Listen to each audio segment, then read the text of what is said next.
mnoge primjere nam donio sam od sebe, a i Allah dželešanu spominje u Kur'anu i Kerimu, dakle za svoga vjerovjesnika, ko što je ovaj ajet, a ti si najljepši, dakle narav, najljepše čudo, ili kaže Omar arsalnake illa rahmatan lil alamin, mi smo te poslali samo kao milost, pazite. On je poslanik, ali pazi, milost prema svakome. Dakle, to su velike stvari kad čovjek malo dublje razmisli o tome. Ipak treba biti u svim situacijama milostiv, treba biti pravedan, treba biti uzor u svemu, u ratu, u miru, u huji, kad se čovjek naljuti, kad ima, kad nema, u zahvalnosti, nezahvalnosti, strpljivu, dakle na nimetima, strpljiv kad nema. Dakle, u svim tim stvarima sve se to može, dakle, svesti na jednu lekciju, dakle, a to je poslanik, alejhi salatu wasalam. So tonight we'll just continue to mention some other things about the Prophet, alejhi salatu, know him better. Connecting what we said today on the khutbah, we just go a little bit freestyle tonight, so we can talk different ways, as much as time is allowing us. So learning about him, sallallahu alaihi wasallam, never ends, and we cannot finish in one night, in one khutbah, or one speech, or one lecture. It is long process. It is a life lesson. There is no corner that we cannot learn something from him, sallallahu alaihi wasallam. As Allah subhanahu wa ta'ala mentioned him in a couple of the ayat, and one of them is that we just talk about, وَإِنَّكَ لَعَلَى خُلُقٍ عَظِيمٍ, and you are on the best manner, character.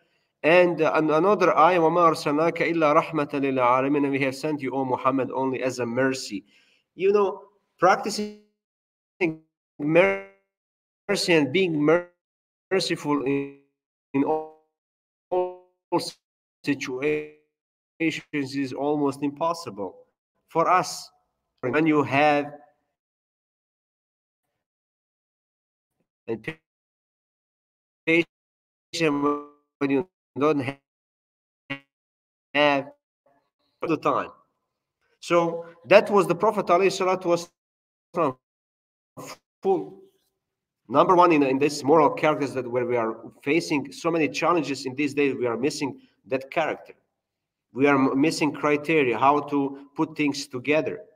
So how do we decide somebody is a leader or to be our leader, and how do we give this criteria? We don't follow what Prophet ﷺ taught us, because either we don't know or we don't care.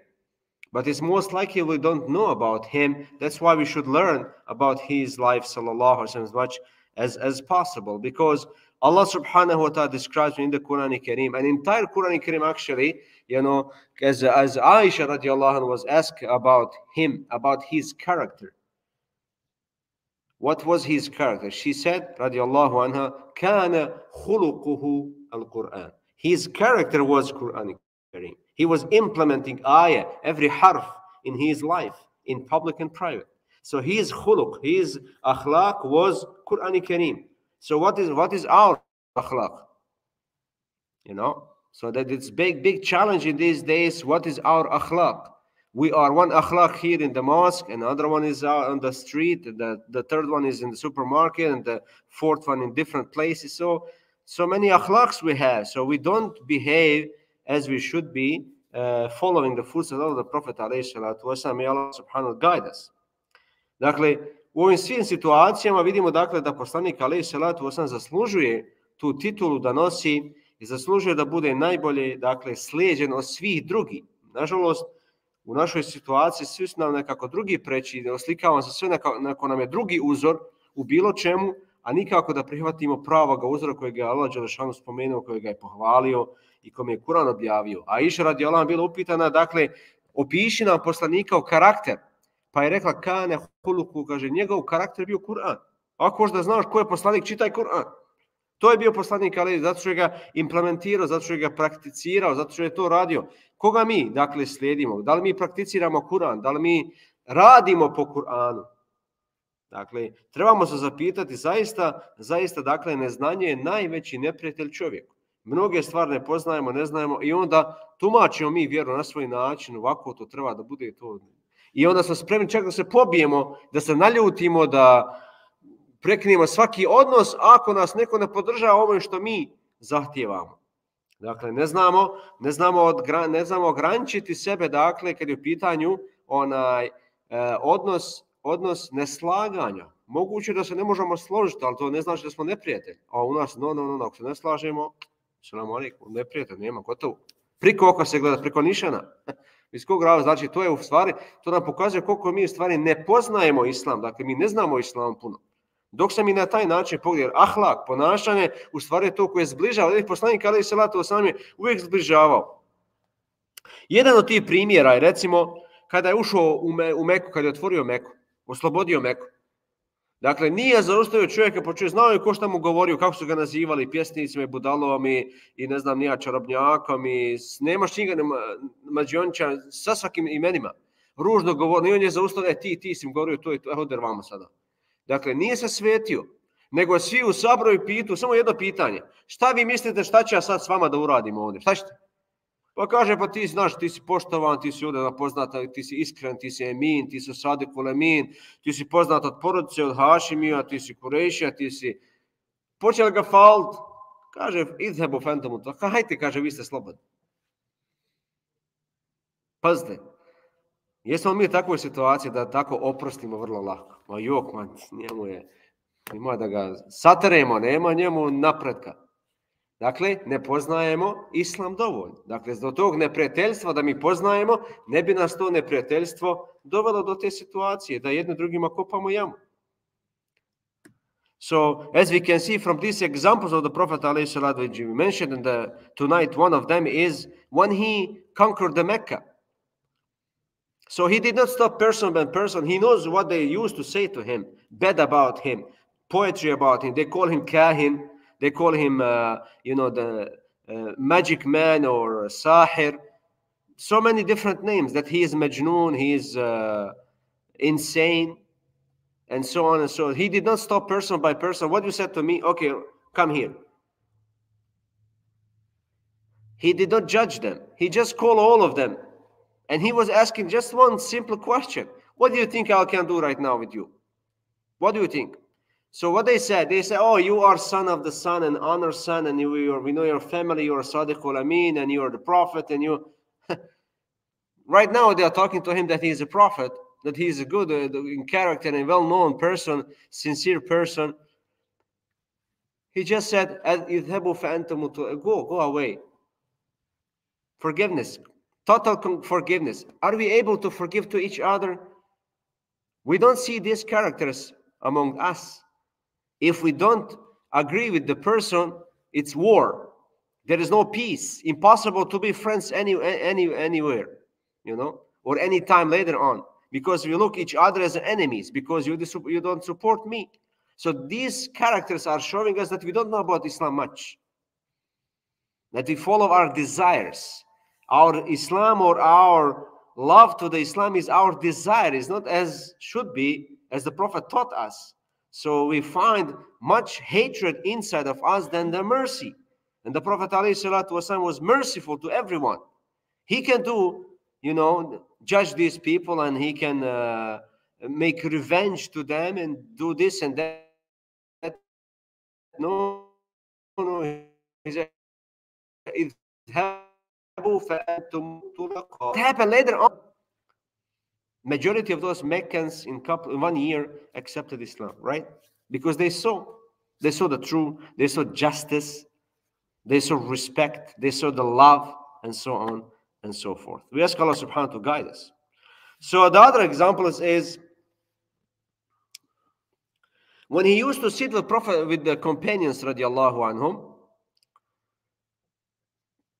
he will sit on the place when there is an empty spot. He did not cross over the people. If the mosque is full, for example, he will sit over there somewhere. Where is the maybe shoes, or what happened to us? If somebody is, he must be in the first saf. Why? If he wants to be in the first saf, he'll come earlier, not like later on. 1 hour later, right? No, if he comes 3 hours later, his spot is over here. Why? First spot is for those who are coming earlier. You're coming later on, you pray over there. So that was the respect and love of Prophet to his companions. When somebody coming to the mosque, he does not know him, he was asking, where's Muhammad? Because he doesn't know him. He's supposed to be in the first place, but he's not. He's over there somewhere. And then they are calling him, hey, the prophet, somebody is asking about you. So he was behaving like he's normal man. He's a prophet, yes, but he's human being. He's human being. I'm servant. So one of these examples that one of man came to Prophet, he saw the Prophet alayhi salatu wasalam, and he's scared. He was afraid of him. So it was sudden,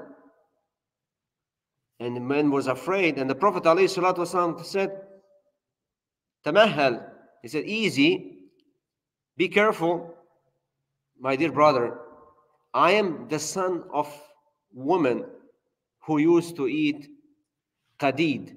Qadid is kind of the meat they used to cut in the very tiny cuts, and they dry it on the sun, and later on, that's how they preserve the meat, and they used to make food from it later on when they're needed. So basically, this kind of the food was available for everybody, not only for the rich people, unlike in these days in some areas. Only rich people are eating meat, not everybody. But on that time, they used to have it. So that is one of these examples. So calm down. I am the son of one of women who used to eat. So he's showing I'm a normal man. Yes, I am a prophet, but I'm not over you. I'm not here to humiliate you, to insult you, to oppress you. We are same. We are servants. Don't worry. So dakle jedan od primjera da jedan čovjek ugleda poslanika alejhi salatu vesselam, pa se prepao iznenada. Pa poslanik alejhi salatu veli, polako brate moj. Ja sam, kaže, sin žene koja je jela mljeveno meso. Dakle, kadid je jedna vrsta mesa koje su oni sjekli potanko, ko što mi suhovinu tanko sjećamo, pa su to sušili, odnosno sirovo mesa sušili na suncu, pa su ga vremenom tako su čuvali meso da se ne pokvari, a povremeno kad im trebali, dakle, kuhali jeli. Dakle, to je jedna bila vrsta hrane koju je običan narod jeo. Neko što je danas u mnogim, dakle, mjestima, na nekim, dakle, mjestima, meso je hrana samo bogati, samo bogatuna, tajkuna, nema siromahu da jede meso. Dakle, to je bilo za vrijeme poslanika alejhi salatu vesselam. Druga prilika, Muaz ibn Džebel došao je dakle iz Šama, iz Levanta. Kaže, zatim, kaže, učinio je seždu poslanika alejhi salatu vesselam, a poslanik upita, Muaze, šta to činiš? Šta je to? Šta radiš to? Kaže, došao sam iz Šama, iz Levanta, pa sam vidio njiha kako oni, kaže, čine seždu svojim velikanima, pa eto, kaže, sam sam pomislio u duši, kaže, u sebi, da uradim isto prema tebi iz poštovanja. Pa poslanik alejhi salatu vesselam kaže, nemojte to raditi. Da sam ikome naredio da čini seždu mimo Allahu, nekom drugom mimo Allahu dželešanu, naredio bi ženi da učini seždu svome mužu. Dakle, nema sežde nikome sem Allahu dželešanu. To je zabranjeno. To je poslanik, dakle, ne odbio je to. Dakle, poštovanje, koje je poštovanje? Nema to je poštovanje. Sežda samo Bogu čini dželešanu, nikom više. Nemoj mi čini seždu. Ili da se ustajao, dakle, da se ustaje prema poslanika alejhi salatu, i to je zabranio. Iz respekta. Dakle, jedne prilike ušao je Omer ibn Hatab radijallahu anhu kod poslanika, pa je vidio da sjedi, dakle, i leži na hasuri. Hasura je, dakle, od tepi od trske. Od pletene trske, pa je pod glavom držao, kaže, jastuk koji je bio od laka, od kože, napunjen lišćem. Pa je vidio kako se, dakle, oslikale one pruge, one pritke po njegovome tijelu, po njegovome licu, pa je zaplakao Omer radijallahu anhu. Upita ga, o Božji poslanik, kaže, zar ovako da se dešava? Pa ga upitao, zašto plačeš, Omere? Pa je Omer rekao, kaže, kraljevi Kisre i Kajsere, kaže, uživaju onome što imaju u svome imetku. A ti si, kaže, Allahov poslanik. Pa mu poslanik alejhi salatu vesselam kaže, zar nisi zadovoljan da njima pripada dunjaluk danas, a nama ahiret? Budi zadovoljan ovo što imaš, nemaš potrebe se raspati. Budi zadovoljan što imaš, uživa u tome, jer užitak je na ahiretu, nije ovdje, ma koliko, dakle, je bilo udobno. So, one of these examples is from Muaz ibn Jabal radiallahu anhu. He came from the Sham, from the Levant in these days, and he made sajda to him, sallallahu alayhi wa sallam, out of respect, of course. And he was asking Muaz, why you have done, what is this? He said, I came from the Sham, from the Levant, and I saw those people are doing sajda to their, those people, those leaders. So I had wish in my soul, in my nafs, to make this sajda to you, to honor you. So the Prophet ﷺ said, don't do that. If I order sajda to anyone, to make sajda to anyone, except Allah subhanahu wa ta'ala, I will order to woman or to wife to make sajda to her husband. So there is no sajda to anyone. It does not matter who is he or who is she, except Allah subhanahu wa ta'ala. It's not allowed. It's haram. So the Prophet ﷺ rejected this kind of the honor. This is not honor. We make sajda only to Allah subhanahu wa ta'ala. That's all. No prostration to any creature whatsoever. It does not matter what is his rank or what he think or she who is them. So one of the narrations that Umar ibn Khattab, when he went to the Prophet ﷺ in his house, he saw him is laying down on the hasra. Well, hasra is kind of the carpet from the, what do you call it? From the, what do you call this wooden thing? Like sticks. The straws, yeah. The straws. So he saw this, straws on his face and his body, and he was crying.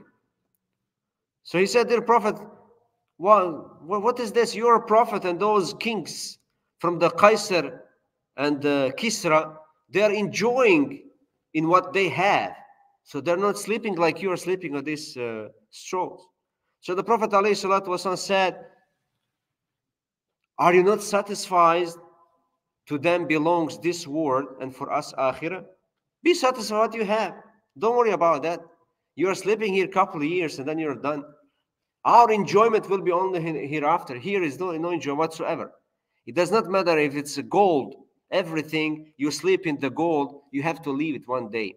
So the real enjoyment, the Prophet ﷺ wants us to teach that the real enjoyment is only in the hereafter. When you pass what do you call it? The Sirat.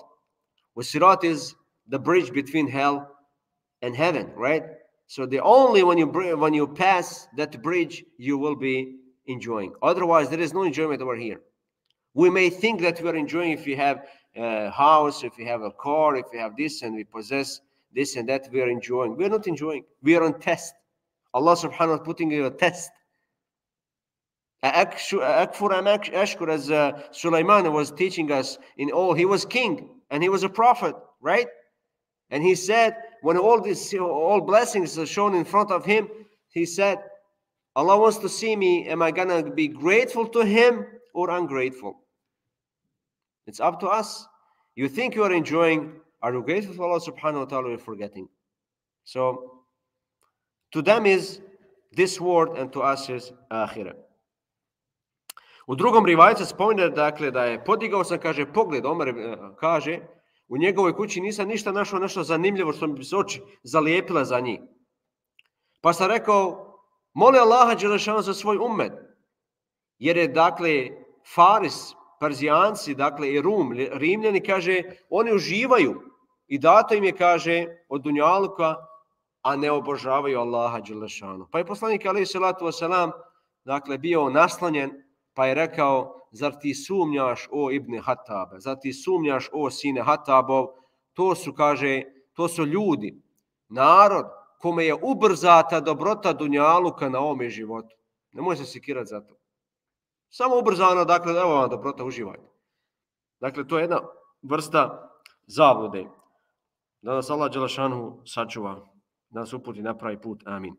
So in another narrations, the Umar ibn Khattab, he said, I went to the house of the Prophet ﷺ, and I didn't see anything that is catching my eyesight to see something, when you go to the house, you can see something, oh, this is beautiful. He said, I didn't see anything like oh, look at this is so nice. Then he says, pray and make dua for your ummah because of this life. So don't you see the Faris, which is the Persians, and the Romans, they are enjoying what they have given in this world, and they don't worship Allah subhanahu wa ta'ala. You just think what Prophet ﷺ told him.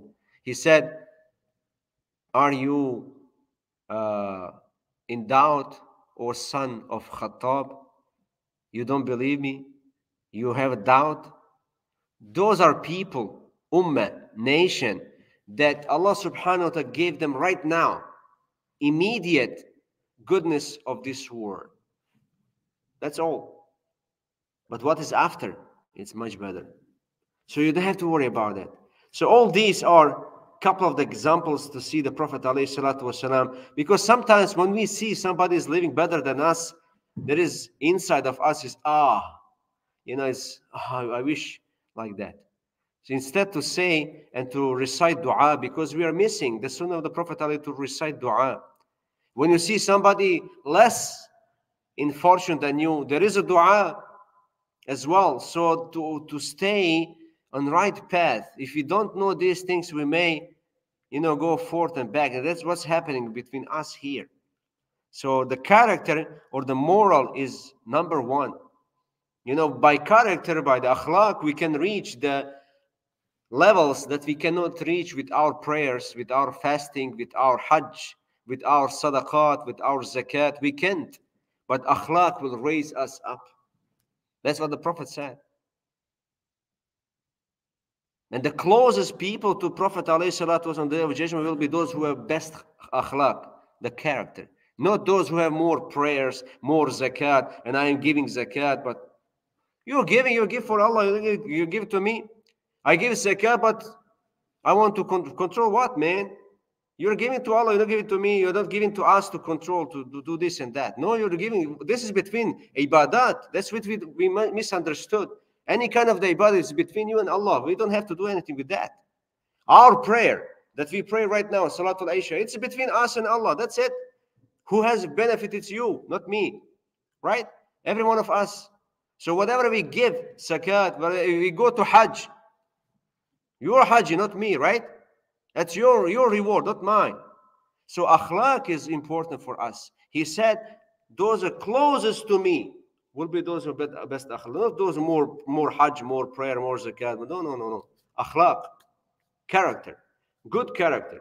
And those furthest from him, sallallahu alaihi wasallam, are the worst character. So we have to try our best. We ask Allah subhanahu to guide us. Dakle, oni koji su najbliži poslanika, ali na kijametskom danu su oni koji imaju najbolji ahlak. Sa ahlakom se, dakle, uzdižemo na više deređe.